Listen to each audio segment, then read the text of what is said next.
Hai semuanya, Assalamualaikum warahmatullahi wabarakatuh. Kembali lagi bersama Vina. Oke teman-teman, kita masih di pembelajaran fisika untuk KD 3.14.1 di kelas 10. Nah, pada pertemuan kali ini kita akan bahas materi mengenai besaran, satuan, dan dimensi, di mana tujuan kita yaitu diharapkan peserta didik mampu memahami konsep besaran, satuan, dan dimensi dengan benar, sehingga lebih mendorong profil pelajar Pancasila. Nah, mari kita simak penjelasannya berikut ini, oke? Oke teman-teman, sekarang kita langsung ke pembahasan kita yaitu mengenai materi besaran, satuan, dan dimensi untuk kelas 10. Jangan lupa untuk like, comment, share, and subscribe di channel ini, oke? Nah, kita langsung saja. Nah, ini dia. Pasti kalian pernah kan melakukan kegiatan pengukuran, ya kan? Nah, pada kasus ini dicontohkan misalnya kita mengukur panjang pulpen menggunakan penggaris nih. Nah, bisa kita lihat di gambar hasil yang terukur itu adalah 14 cm. Jadi dapat kita analisis bahwasanya besaran pada pengukuran ini adalah panjang. Kita menggunakan besaran panjang, ya kan? Kemudian satuannya di sini bisa kita lihat satuannya adalah cm. Di sini kita mengukur dengan penggaris cm ya. Kemudian nilainya adalah 14, oke? Nah, jadi dapat disimpulkan dari pengukuran ini bahwasanya besaran itu merupakan sesuatu yang dapat diukur sehingga hasilnya dapat dinyatakan dalam bentuk angka dan satuan.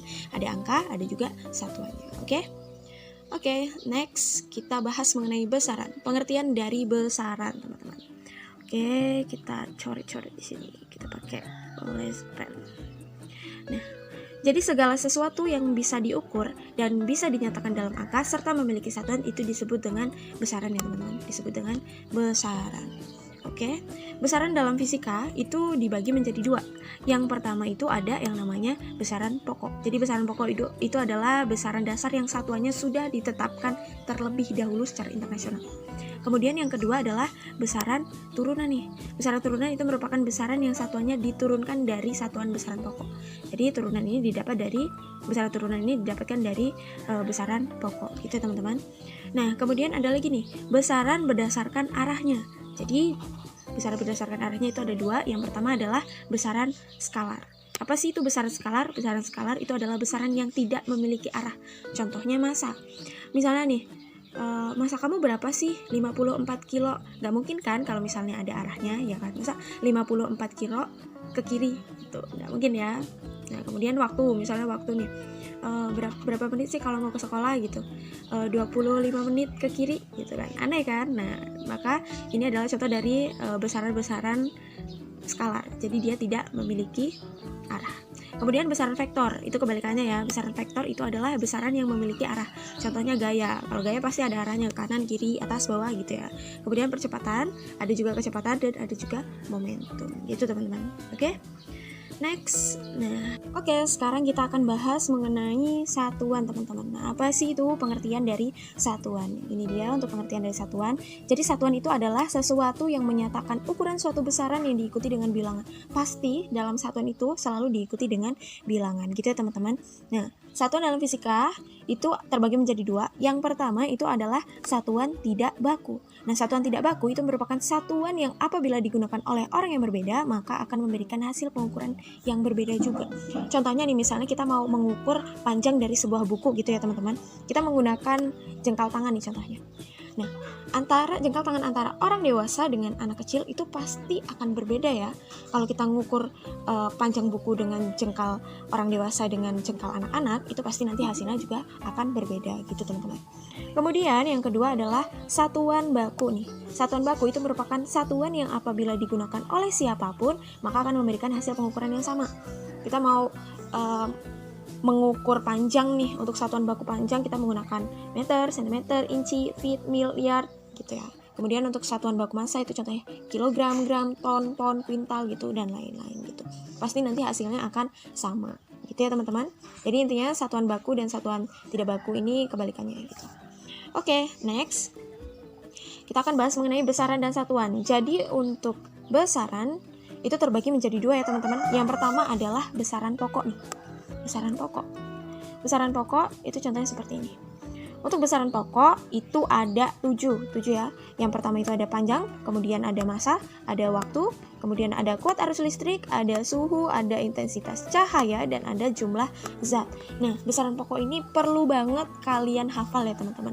Besaran serta satuannya. Kalau panjang itu pasti meter, massa itu pasti kilogram. Kemudian yang kedua adalah besaran turunan. Jadi besaran turunan itu didapatkan dari besaran pokok. Nah, kita bisa membedakan nih antara besaran turunan dan besaran pokok. Nih, kita bisa lihat perbedaannya teman-teman. Kalau besaran pokok itu pasti satuannya satu.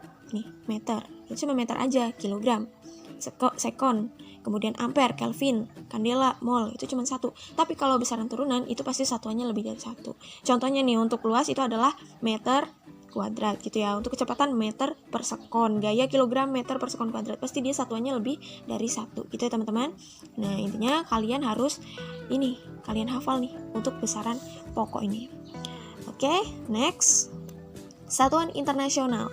Apa sih itu satuan internasional? Ini dia. Satuan internasional itu merupakan satuan yang diakui penggunaannya secara internasional serta memiliki standar yang sudah baku. Jadi satuan internasional itu memang dibuat untuk menghindari kesalahpahaman yang timbul dalam bidang ilmiah karena adanya perbedaan satuan yang digunakan. Nah, ini untuk satuan internasional ya.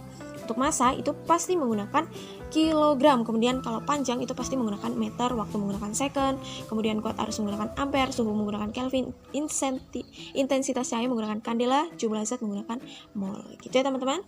Oke, ini perlu kalian hafal seperti tadi. Nah, selanjutnya kita bahas mengenai dimensi, pengertian dari dimensi. Dimensi itu menyatakan sifat fisika dari suatu besaran. Kemudian dimensi itu juga menunjukkan cara besaran tersebut tersusun dari besaran-besaran pokok.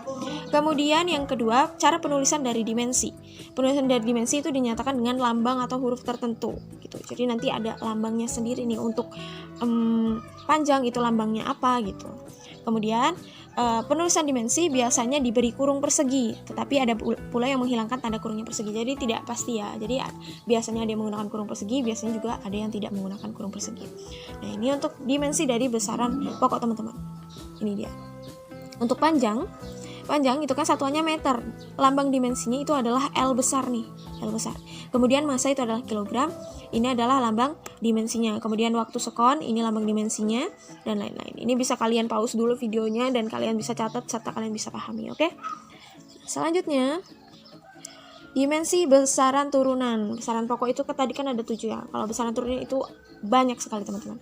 Nah, ini dia bisa saya contohkan. Yang pertama misalnya ada luas. Luas itu kan panjang dikali panjang, ya kan? Jadi dimensinya panjang itu kan L ya. Berarti kalau panjang kali panjang sama aja L dikali L sama dengan L kuadrat gitu teman-teman. Nah, ini juga bisa kalian pause dulu videonya dan kalian bisa pahami. Nah, sekarang kita bahas dulu nih gimana sih caranya membuat dimensi turunan ini. Ini dia, kita bahas ke contoh soalnya. Oke. Jadi dimensi besaran turunan itu dapat menyatakan bagaimana besaran turunan itu diturunkan atau disusun berdasarkan besaran pokok. Intinya besaran turunan ini berasal dari besaran pokok gitu ya teman-teman. Jadi kalian harus hafal betul-betul itu besaran pokok. Oke, contohnya misalnya dimensi luas nih teman-teman. Luas. Kita berpacu pada Kita berpacu pada dimensi dari besaran pokok ini.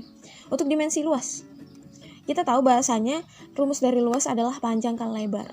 Berarti kalau panjang itu kan meter dikali lebar itu kan juga meter. Berarti meter kuadrat ya satuannya, meter kuadrat. Kalau meter itu lambang dimensinya adalah L. Berarti kalau meter kuadrat berarti dimensinya adalah L kuadrat. Gitu ya teman-teman.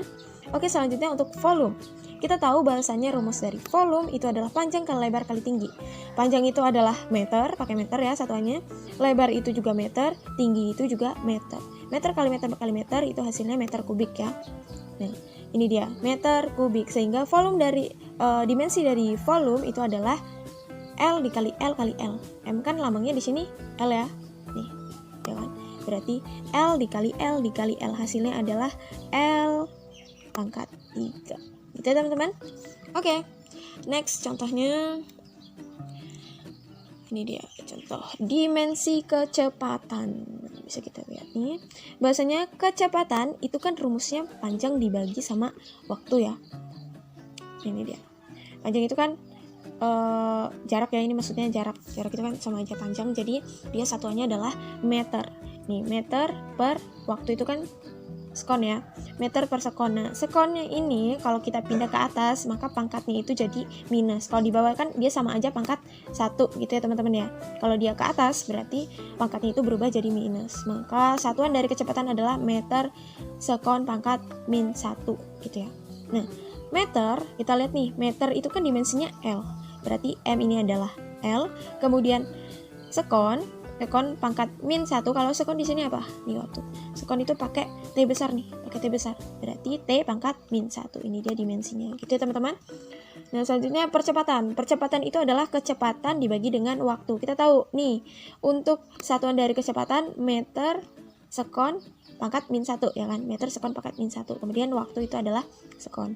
Jadi ini kan sama aja S pangkat 1. Kalau dinaikkan ke atas berarti S-nya jadi pangkat min 1 kan. S pangkat min 1 dikali S pangkat min 1 jadinya S pangkat min 2. Ini adalah satuan dari percepatan, meter sekon pangkat min 2. Jadi bisa kita buat dimensinya menjadi M itu adalah L, sekon itu adalah T besar, di sini pangkat min 2. Itu teman-teman, mudah sekali sebenarnya.